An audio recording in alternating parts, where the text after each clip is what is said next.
Hello, hello everyone. Hi, how are you? કેમ છો? મજામાં.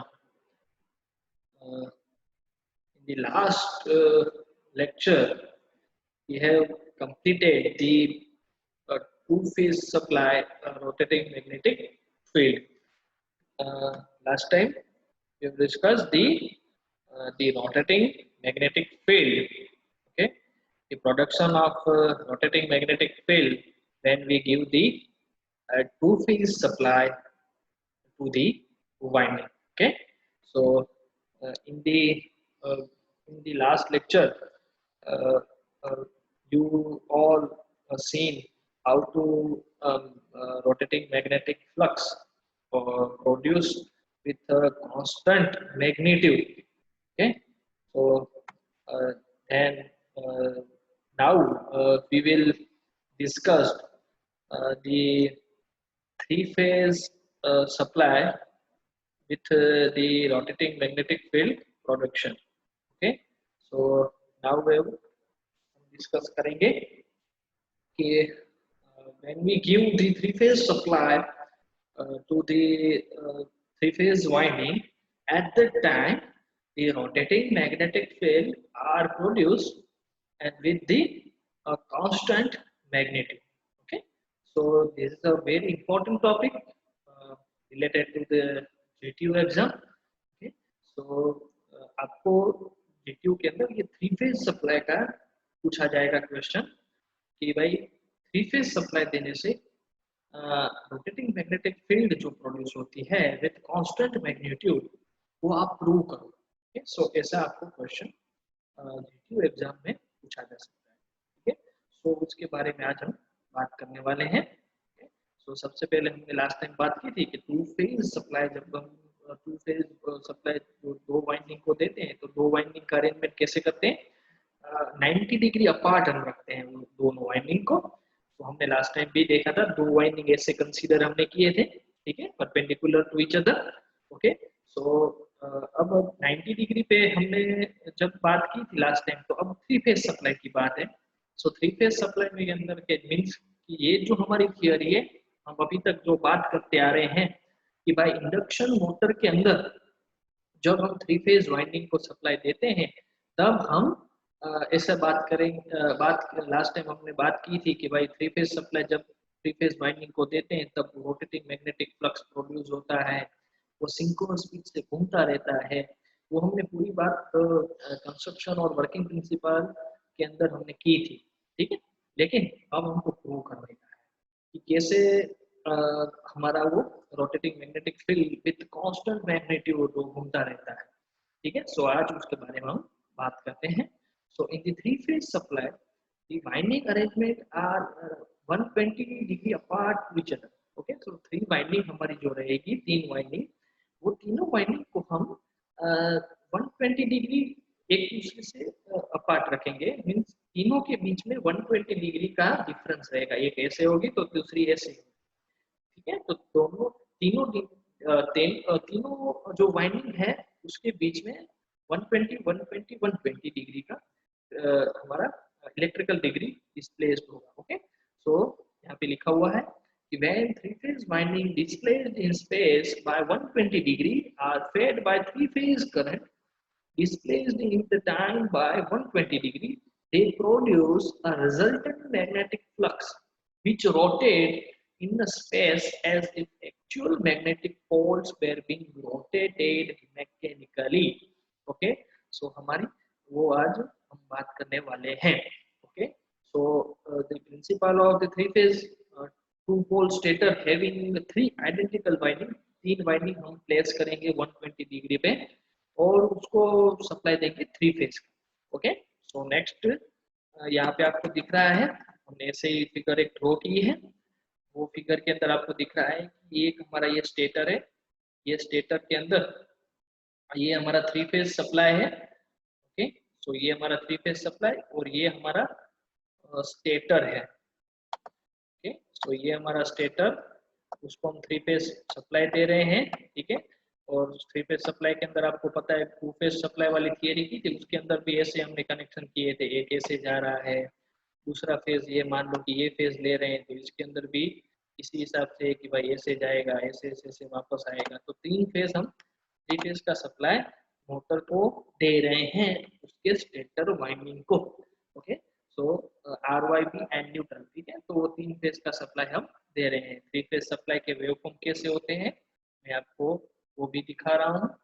3 फेज सप्लाई के वेवफॉर्म कैसे होंगे, ये नीचे यहाँ पे हमने ड्रॉ किए हुए हैं, ये रहेंगे। ये हमारे 3 फेज सप्लाई के वेवफॉर्म है। ये हमारे 3 फेज सप्लाई, 3 फेज सप्लाई में कैसे होता है, ये हमारा मान लो कि फेज 1, ओके, ये हमारा ये रहा फेज आर, ये आर फेज है, ओके।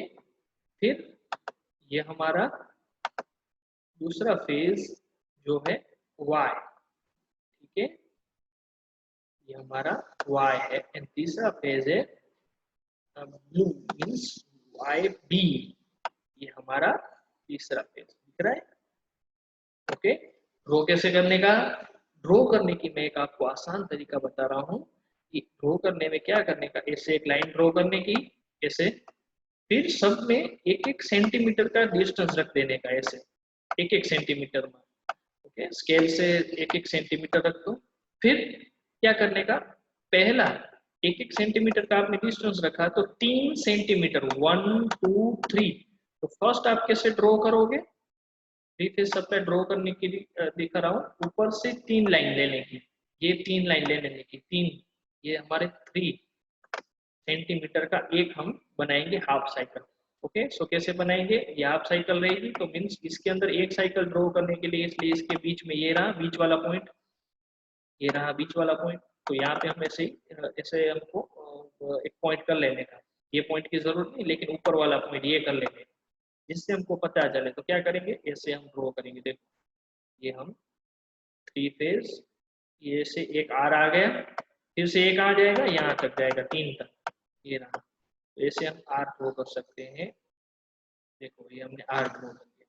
तो वाई कैसे ड्रॉ करेंगे, वाई ड्रॉ करने के लिए अब क्या करना होगा, आपको पता होना चाहिए कि सब फेज के बीच में 120 डिग्री का अपार्ट होना चाहिए। तो 120 डिग्री मीन्स क्या, तो ये पूरी की पूरी साइकिल है, तो ये 60 का हुआ, ये 60 और ये 60, तीनों तीन 60 बराबर है, 60 60 मीन्स कितने होंगे 180। तो 180 की 180 की साइकिल हो गई ये पूरी की पूरी। अब दूसरा फेज चालू कहाँ से होता है आपको पता है, 120 डिग्री अपार्ट है, 120 यहाँ से चालू होगा, तो यहाँ से चालू होगा तो खत्म कहाँ पे होता है इसमें, ओके, 1 2 और 3, तो यहाँ पे खत्म होगा। तो ये उसका बीच वाला पॉइंट एक निकाल देने का, कि मान लो कि हमारा इसमें ये बीच वाला पॉइंट कौन सा रहेगा, 1 2 और 3, ये रहा, ये है हमारा तीसरा। तो यहाँ पे ये रहा 1 2 और 3, ये 3 यहाँ पे होगा, तो ये बीच वाला पॉइंट यहाँ पे कहाँ पे आएगा, तो ये ऐसे हम वाई ड्रॉ करेंगे, दिख रहा है। फर्दर हम आगे उसको लेके जाएंगे ऐसे, ये वाई हो गया। बी कैसे ड्रॉ करेंगे, फर्दर 120 यहाँ से चालू करेंगे, तो फिर क्या है, ब्लू को यहाँ से चालू करते हैं, ऐसे हम ड्रॉ कर सकते हैं। ये तो मैं अच्छे से ड्रॉ कर रहा हूँ। तो ये आर वाई बी ऐसे हम ड्रॉ कर सकते हैं, और वापस ले लेने के यहाँ से, ये वाई यहाँ पे था तो फिर से ये वापस ऐसे ले लेने का यहाँ तक, ये बी है, इसको भी हम वापस ले लेते हैं, ये ऐसे यहाँ पे आएगा, ओके। और आर को वापस भी ले लेने का, तो आप आर को यहाँ पे ऑलरेडी है ही तो वो प्रॉब्लम नहीं है, लेकिन ये ब्लू है उसको थोड़ा बहुत वापस ले लेते हैं,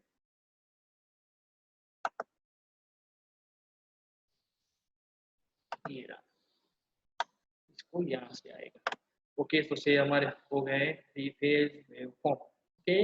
अब इसका ड्रॉ करने की मेथड हमको पता चल गई। सो यहाँ पे अब फिर से आ जाते हैं वापस अपने पॉइंट पे। तो ये 3 फेज वाइंडिंग का सप्लाई हम 3 फेज मोटर को देते हैं, ओके। सो ये हमारा फ्लक्स का एक जो 3 फेज फ्लक्स जो होता है वो रोटेट होता रहता है, उसका एक फिगर है, और यहाँ पे 120 डिग्री जो होती है तीनों फेज के बीच में उसके बारे में बात है, ठीक है। एक आपको मैं दूसरी फिगर दिखवा रहा हूँ, वो आपको दिखेगी, ये रही। ओके, तो देखो ये आपको फिगर दिख रही है, ये हमारे स्टेटर की सर्किट है, थ्री फेज सर्किट, जिसको हम सप्लाई देने वाले हैं, थ्री फेज सप्लाई। ओके, सो आपको ये रही, ये रहा सप्लाई, एक ये रहा वाई बी एंड आर, तीनों फेज का सप्लाई। और यहाँ पे आपको दिख रही है ये आपका जो है वो है स्टेटर, जिसको थ्री फेज मिलने वाले। और ये आपका जो बेसिकली हम देखने जाएं तो स्टेयर है। ओके, ठीक है, तो देखो यहाँ पे आपको दिख रहा है कि ये आपके आर वाई बी है टर्मिनल। देखो ये रहे, ये आपके आर, ये आपका वाई और ये आपका बी, थ्री फेज वाइंडिंग के टर्मिनल है, सॉरी थ्री फेज वाइंडिंग के वेवफॉर्म यहाँ पे फ्लक्स के हैं।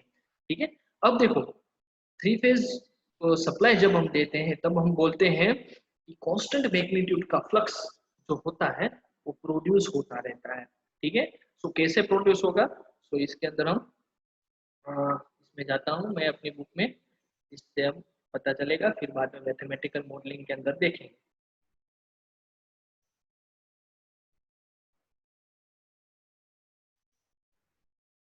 एक सेकंड। ओके, हाँ, अब देखो थ्री फेज सप्लाई देने के लिए हमने आगे सब कुछ अरेंजमेंट देख लिया, कैसे सप्लाई देते हैं, और लिया आपने देख लिया सब कुछ। ओके, सो अब हमको क्या करने का है, अब हमको एक एक पोजीशन देखने की है अलग अलग।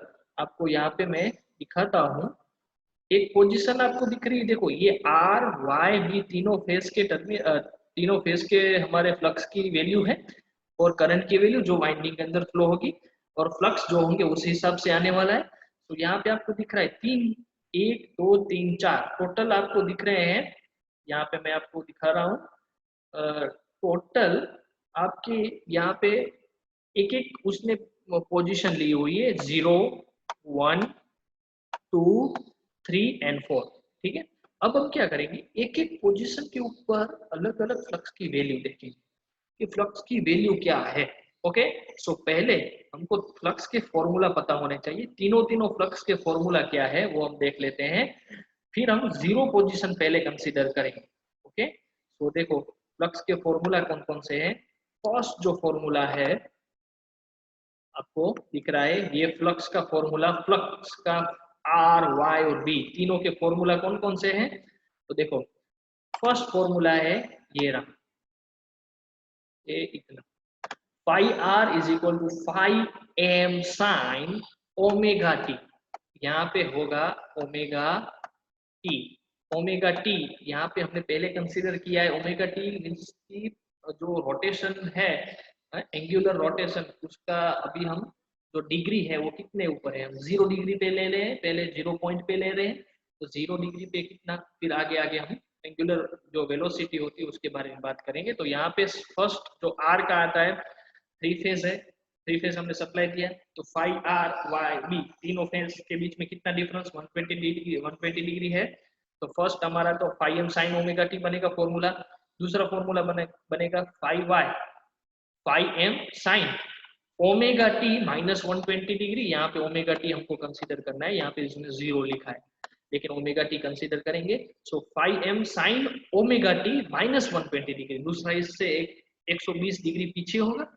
फिर तीसरा जो होगा वो B, phi M sine omega T minus 240। Okay, 240 क्यों, क्योंकि वो तीसरा होगा वो पहले से फिर से 120 डिग्री पीछे लेग में होगा। तो तीनों तीन जो आर वाई बी है वो हमारे हो गए हैं, जो तीनों तीन आर वाई बी जो है वो होते हैं हमारे फ्लक्स की वैल्यू। ओके, फ्लक्स की वैल्यू ये रही, आपको दिख रही है Y R and Y B and R, R से वाई कितना 120, आर से बी कितना 240।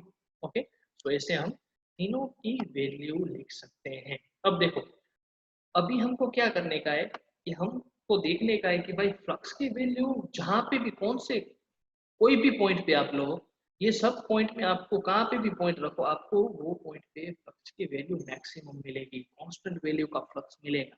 अब कैसे मिलेगा देखते हैं। 0 डिग्री पे, 0 डिग्री पे क्या है देखो, अब हम स्टार्ट करते हैं। ओके, फर्स्ट हम लेते हैं 0 डिग्री। देखो 0 डिग्री, 0 डिग्री के ऊपर आर की वैल्यू 0, वाई की वैल्यू, ये हमारा y है, येलो ये रहा, देखो ये रहा y की वैल्यू मैक्सिमम लेकिन नेगेटिव में, और b की वैल्यू भी कुछ है यहाँ पे, ओके पॉजिटिव में। तो ये 0 और ये पॉजिटिव और ये हमारी negative maximum. Okay, so put the value of omega t is equal to 0 in the three equation. First equation is phi r is equal to phi m sin omega t.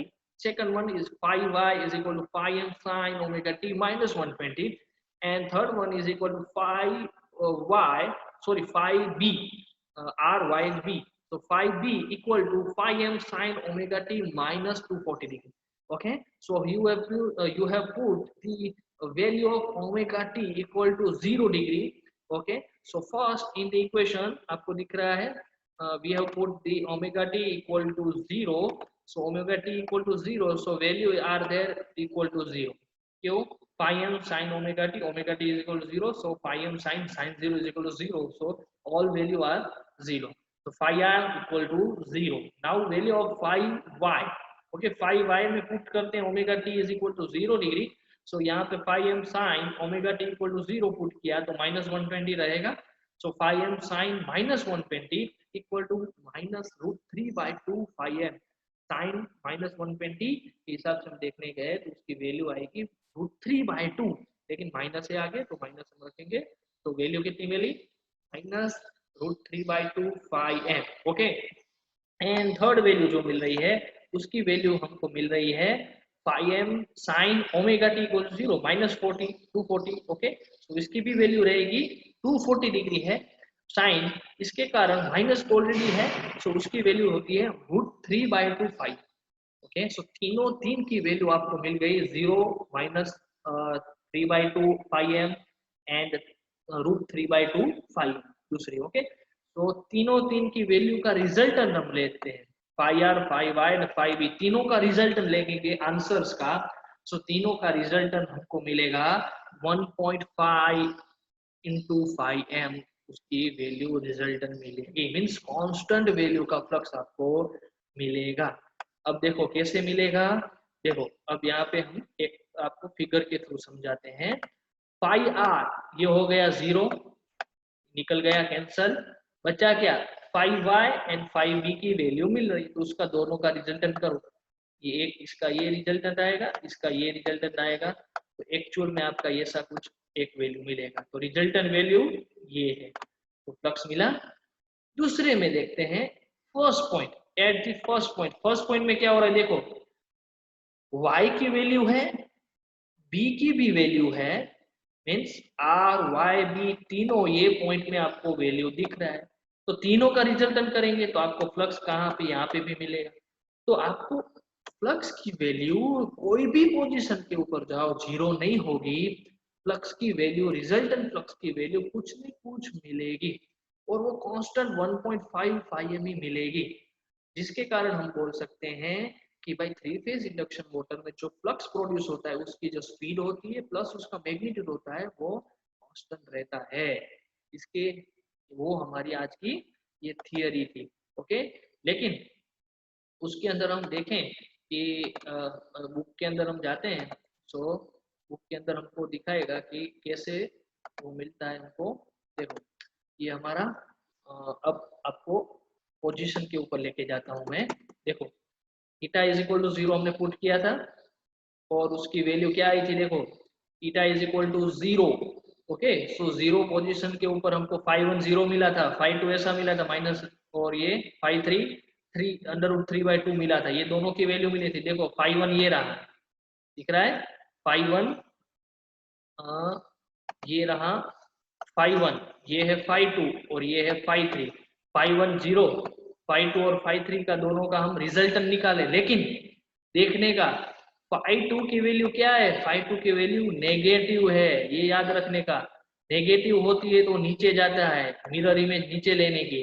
So negative value ये रही, φ3 की value already available है, so resultant मिलेगा 1.5 M. Okay 1.5 पाई M magnitude हमको मिला यहाँ पे 1.5। Okay okay, ये सब हमने रिजल्टेंट फ्लक्स वाली फॉर्मूला में से निकाला है। ओके, तीन फॉर्मूला के रिजल्टेंट करते हैं तो हमको ये मिलता है, यहाँ पे मैंने बुक में आपको दिखाया उसी हिसाब से। ओके, एक का होता है रिजल्टेंट वैल्यू 80, लेकिन ये हम पूरा का पूरा थीटा इज इक्वल टू 0 डालेंगे, थीटा इज इक्वल टू 0 इसके अंदर डालेंगे तो हमको मिलेगी 3/2 फाई एम वैल्यू मिलेगी रिजल्टेंट फ्लक्स की। So 3/2 equal to 1.5। okay, so phi m की वैल्यू कांस्टेंट मिली। Now we have to consider the second point at 60 degree. 60 degree कहाँ है, मान लो कि 60 डिग्री आपको अभी हम यहाँ पे नहीं दिखाया है क्योंकि ये हमारा फर्स्ट पॉइंट है। देखो ये दिखा है, देखो चलो ये 90 है, ये 60 वाला पॉइंट है 1 एट द पोजीशन 1 पे क्या हो रहा है, देखो सबको दिख रहा है 1 के ऊपर जो हमारा फेज 3 है ये 0 हो जाता है, तो फेज 3 0 हो गया। फेज 3 0 हो जाता है यहाँ पे, तो बच्चे कौन से फेज, एक बचा R और दूसरा बचा Y। Y आपको दिख रहा है नीचे, ये दो फेज बचे, एक तो ऑलरेडी 0 हो गया, तो दोनों का फिर से रिजल्टेंट करो तो 1.5 इंटू फाई एम ही मिलेगा। आपको देखना हो तो देख सकते हैं, देखो नीचे जाते हैं सेकंड में, ये रहा first and second 60 degree. 60 degree पे R था हमारा पॉजिटिव, ये R पॉजिटिव, φ2 माइनस √3/2 आएगा आंसर, और 3 तो 0 ही था हमने देखा था। ओके, रिजल्ट क्या मिला 3/2 फाई एम। ओके, कैसे मिला आपको फिर से मैं बता रहा हूँ, ये हमारा R था, ये हमारा यहाँ पे Y और यहाँ पे B ऐसा है, ठीक है। R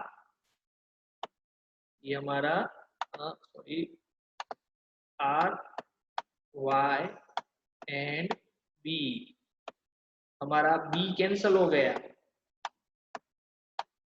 B हमारा कैंसल हो गया है। कौन सा कैंसल हुआ था, एक सेकंड हम देख लेते हैं कौन सा कैंसल हुआ था। कैंसल हुआ था हमारा आई थिंक कैंसल एक पॉइंट पे, पॉइंट नंबर 1 पे कैंसल कौन सा हो रहा है। ओके, बी कैंसल हो रहा है, phase 1 phase 2 and phase 3 B cancel हो रहा है। So first 2 and third R Y and B, तो बी कैंसल हो रहा है, तो यहाँ पे आपको दिख रहा है बी कैंसल हम करते हैं। ओके, तो यहाँ पे हम बी कैंसल करेंगे, तो ये रहा, ये हमारा R, ये Y और ये B, देखो R ये रहा, ये Y और ये B, B कैंसल, क्या बचा Y। Y की वैल्यू क्या है, Y की वैल्यू नेगेटिव में है, देखना ये हमारी नेगेटिव मिरर इमेज बनी, ये R है, दोनों का रिजल्टेंट ऐसे निकलता है। तो क्या मिला यहाँ पे आपको रिजल्टेंट मिला, तो ये रहा आपका रिजल्टेंट। पहले में आपको मिला था नीचे की साइड ऐसे, फिर मिला इस साइड, अब तीसरी पोजीशन पे जाओगे तो और आगे मिलेगा, यहाँ पे मिलेगा, फिर यहाँ पे मिलेगा, फिर यहाँ पे मिलेगा, ऐसे आपको क्लॉकवाइज आपका फ्लक्स है वो घूमता रहेगा, ऐसा दिखाए तो हमको पता चल सकता है कि भाई 3 फेज सप्लाई देने के कारण हमारा जो फ्लक्स है वो क्लॉकवाइज डायरेक्शन में सिंक्रोनस स्पीड से घूमता रहता है, एज वेल एज वो कांस्टेंट मैग्नीट्यूड से वो आपको घूमता है, ठीक है। उसका वैल्यू जो होती है वो कांस्टेंट रहती है। ऐसे हमने आपको 2 पॉइंट मैंने आपको दिखाए, थर्ड पॉइंट 120 डिग्री है, उसमें आप अपने हिसाब से करोगे तो आपको यहाँ पे फ्लक्स ऐसे मिलेगा। ओके, इस साइड आपको फ्लक्स मिलेगा। ऐसे आप कोई भी पोजीशन ले लो डिग्री के हिसाब से, 180 डिग्री ले लो, 240 डिग्री ले लो, 60-60 का गैप रखते जाने का, तो आपको अलग अलग सब वैल्यू आपको क्लॉकवाइज डायरेक्शन में अपना फ्लक्स रोटेट होता हुआ दिखेगा। तो ये हमारा आज का टॉपिक था, थ्री फेज जो जब वाइंडिंग को थ्री फेज सप्लाई देते हैं तब कांस्टेंट वैल्यू का मैग्नेटिक फ्लक्स रोटेटिंग होता रहता है, उसके बारे में हमने बात आज की, और उसमें कंक्लूजन में क्या निकलता है कि कोई भी हम कोई भी डिग्री पे जाए, 0, 1, 0, 60, 180, कोई भी ओमेगा टी की वैल्यू और थीटा की वैल्यू कोई भी रखें, इसमें हमको फ्लक्स की वैल्यू 1.5 × 5 मैक्सिमम फ्लक्स जो होता है उतनी मिलती है। मीन्स कांस्टेंट वैल्यू और मैक्सिमम वैल्यू का फ्लक्स हमको कोई भी फेज का देखने जाए तो मिलता रहता है। तो वो हमारा एक जो था आज का कंक्लूजन है। ठीक है, तो आपका वो तीनों तीन हमको मिल गए। थोड़ा बहुत मैथमेटिकल प्रूफ भी मैंने यहाँ पे जोड़े हैं। ओके, तो ये हमारा एक टॉपिक था। ओके, और नेक्स्ट टॉपिक है why does the rotor rotate. वो सबको पता है डिजाइन के अंदर कि रोटर क्यों रोटेट होता है, कि भाई 3 फेज वाइंडिंग को सही से 3 फेज सप्लाई देते हैं तब कांस्टेंट वैल्यू का फ्लक्स घूमता रहता है, बीच में रोटर है, वो मैग्नेटिक फील्ड जो होती है वो रोटर को कट करती है और रोटर के कंडक्टर को कट करती है, उसके कारण रोटर के अंदर ईएमएफ इंड्यूस होता है, और वो ईएमएफ के कारण रोटर के अंदर जो कंडक्टर क्लोज लूप में है तो कंडक्टर के अंदर करंट फ्लो होगा, ईएमएफ आ गया, करंट आ गया, उसके कारण रोटर के अंदर टॉर्क प्रोड्यूस होगा, और वो रोटर के अंदर खुद का फ्लक्स प्रोड्यूस होने वाला है, तो उसके भी पोल बनेंगे, स्टेटर की भी पोल होंगे, वहां पे पोल बने, स्टेटर में रोटर के पोल होंगे, स्टेटर के पोल है वो ऐसे एनएस एनएस घूमते रहेंगे, और रोटर के भी एनएस एनएस आएंगे पोल, 2 पोल का होगा तो क्या होगा कि एन जो स्टेटर का है एनएस पोल और रोटर का एन पोल है, दोनों एन एन पोल सामने आ जाएंगे, इसलिए कारण रिपल्सन का फोर्स लगता रहेगा, और जो स्टेटर के तो जो है सिंक्रोनस स्पीड से घूमता रहता है, और रोटर उसको कैच करने की ट्राई करता रहेगा, उसके पीछे भागता रहेगा, उसके कारण हमारा रोटर है वो कंटिन्यूसली रोटेट होता रहेगा।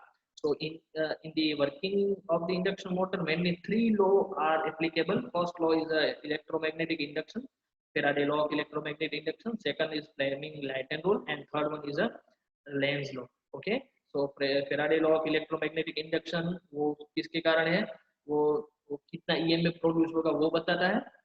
फ्लेमिंग लो रोटर के अंदर फोर्स कितना प्रोड्यूस होगा, उसकी डायरेक्शन क्या होगी वो हमको दिखाता है। And third one is the Lenz law, कि भाई रोटर के कंडक्टर के अंदर जो करंट की जो डायरेक्शन है वो कहाँ पे होगी वो हमको लेंस लो से पता चलता है।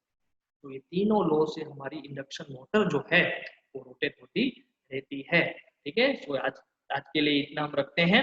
ओके, तो एक ही क्वेश्चन यहाँ पे मैं आपको दे रहा हूँ इलेक्ट्रिकल मशीन के अंदर, वो क्वेश्चन है हमने आज जो किया कि production of rotating magnetic field in 3 phase supply, कि whenever we give 3 phase supply to the 3 phase winding, then produce the rotating magnetic field with the constant magnetic of flux. Okay, तो ये आपका आज का क्वेश्चन रहेगा।